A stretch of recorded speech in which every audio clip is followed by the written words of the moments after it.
In Part 3 of Chapter 17, we'll be looking at how a job order firm acquires and uses manufacturing overhead. We are continuing our example of InShape, the firm that manufactures gym equipment. In September, the firm had several different sources of manufacturing overhead. Indirect materials, which could include materials that are used around the factory, like cleaning supplies, paper towels, repair parts, but it could also include materials that are used in production, but not in a way that the firm can measure easily, like paint or glue or staples. The firm also incurred indirect labor costs, which could include the cost of workers' time while they're on break or attending a training session or waiting for new materials to be delivered to the production floor. But it could also include the value of supervisors' time or maintenance personnel who don't actually work on any particular job. The firm also used factory utilities, but hadn't paid for them by the end of September, and prepaid factory insurance, and depreciation on the factory building and equipment. The firm recognizes the use of indirect materials by crediting raw materials, which reduces the value of the raw materials inventory because the materials aren't there anymore. They've been used. And debiting manufacturing overhead. This increases the value of the manufacturing overhead that the firm used during the period. Then we check to make sure that the sum of the debits equals the sum of the credits. And we might want to make a notation that this amount was for indirect materials so that we can remember later when we're reviewing our accounting records. To recognize the indirect labor that the firm incurred during the period, we credit wages payable, which increases the amount that we owe our workers. Altogether, the dollar value of the direct labor that we already recognized in Part 2 of this chapter, plus the indirect labor that we just recognized, must equal the total dollar value of our workers' time shown on their time cards. And we debit manufacturing overhead, which increases the dollar value of the firm's manufacturing overhead for the period. We check to make sure that the sum of the debits equals the sum of the credits, and then make a notation so we'll remember what this amount was for. At the end of September, the firm received bills for various utilities like water and electricity and internet connections that it used during the month.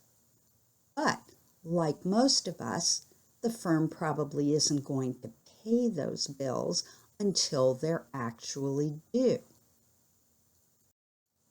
So we credit a liability, utilities payable, which increases the amount that we owe to our various utility services.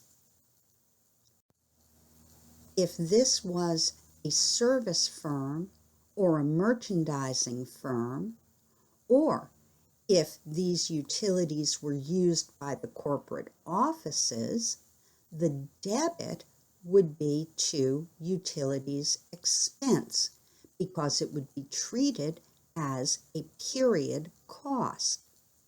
But this is a manufacturing firm. So the utilities costs for the factory are treated as product costs.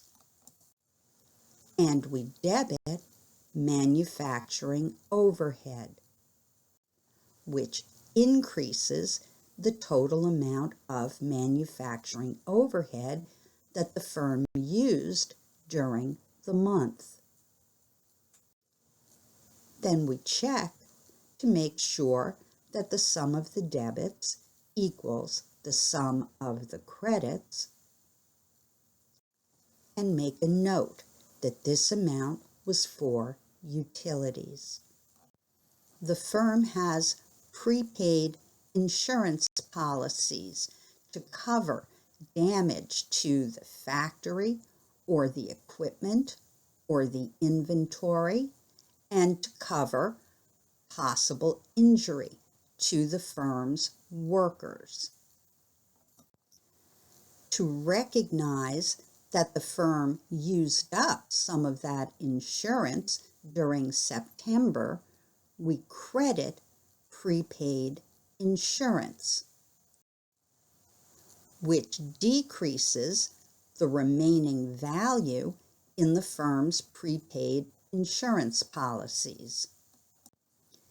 If this was insurance on the corporate office buildings or the delivery trucks or the boss's life, the debit would be to insurance expense because it would be treated as a period cost.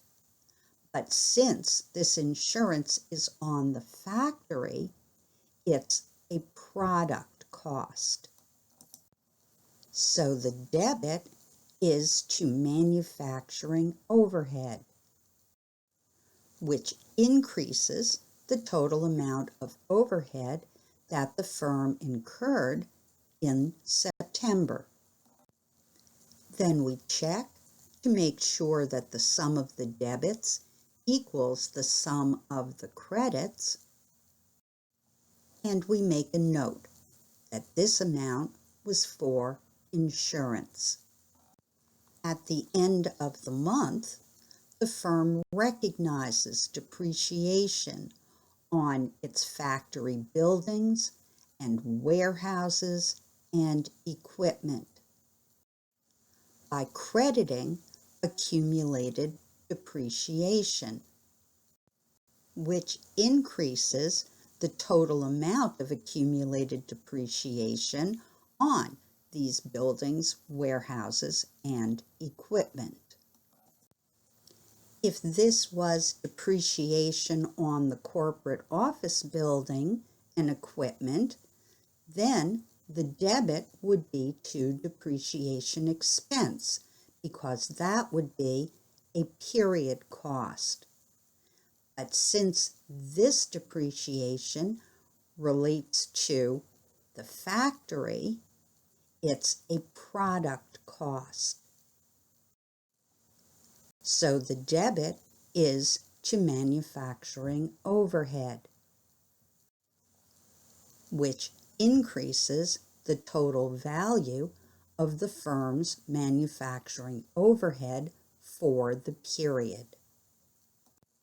Then we check to make sure that the sum of the debits equals the sum of the credits, and we make a note that this amount was for depreciation. Think about this. When a manufacturing firm uses indirect materials, what account does it debit?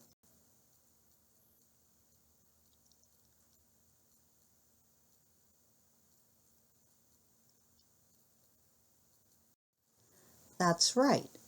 Anytime a firm uses indirect materials, indirect labor, or any other manufacturing overhead cost, it debits manufacturing overhead. Now the problem is to assign the overhead costs to the various jobs that the firm worked on during the period, because there's no direct way to tell how much of this overhead was used by each job. The solution to that problem is to use a predetermined overhead rate. Firms use a predetermined overhead rate to allocate or dish out overhead to various jobs for several reasons.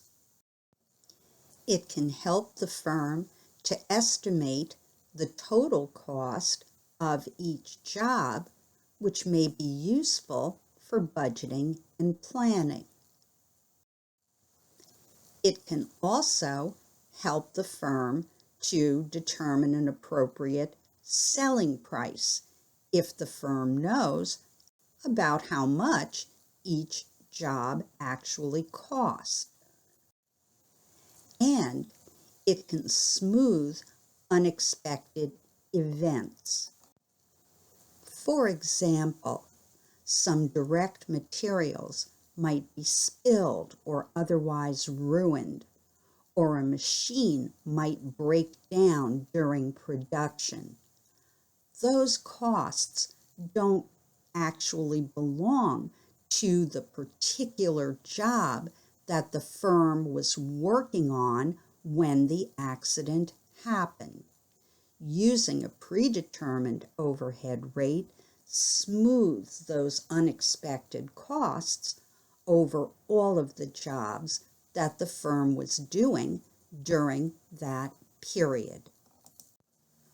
The formula for computing the predetermined overhead rate is to take the estimated amount of manufacturing overhead that's expected to be used in the coming period and divide by the estimated amount of an allocation base. An allocation base is the thing that the firm uses to dish out manufacturing overhead to various jobs. Let's take a closer look at this formula. The predetermined overhead rate is always determined before the period starts, based on expectations for the period. And then it's used consistently to assign manufacturing overhead to the various jobs in work in process in a way that makes sense to the firm based on its understanding of how the firm operates.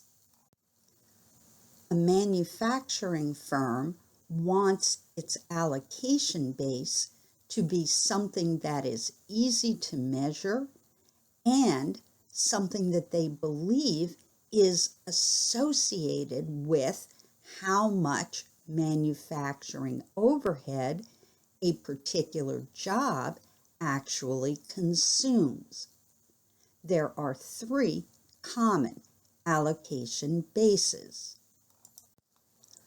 A firm might choose direct labor hours as its allocation base if it believes that jobs that use more labor hours deserve more manufacturing overhead. Or a firm might choose direct labor dollars if it believes that jobs that consume more labor dollars deserve more manufacturing overhead. Or a highly mechanized firm might feel that labor hours are not the answer, and it might choose the number of machine hours to allocate manufacturing overhead if it believes that jobs that spend more time on the machines deserve more manufacturing overhead. These allocation bases probably won't give the same answer about how much manufacturing overhead belongs to each job. So it's up to managers to decide which allocation base to use based on their understanding of how the firm operates. For example, InShape has chosen to use direct labor dollars to allocate its overhead.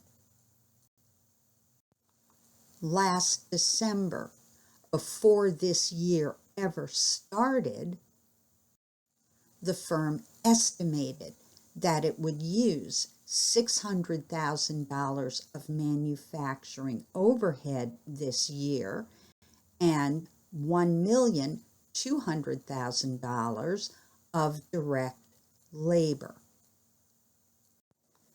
So the firm's formula for its predetermined overhead rate for this year would be its estimated manufacturing overhead costs divided by its estimated direct labor costs.